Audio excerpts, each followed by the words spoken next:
还没等到高山上的雪融化，我就等不及要出发。在你离开前，我要去采一束最先盛开的格桑花。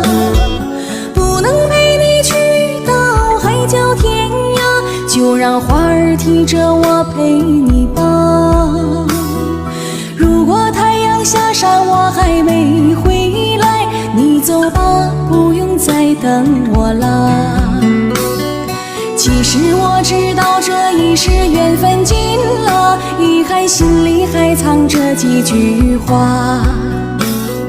明知道不能和陪你走完余生，这些情话不说了也罢。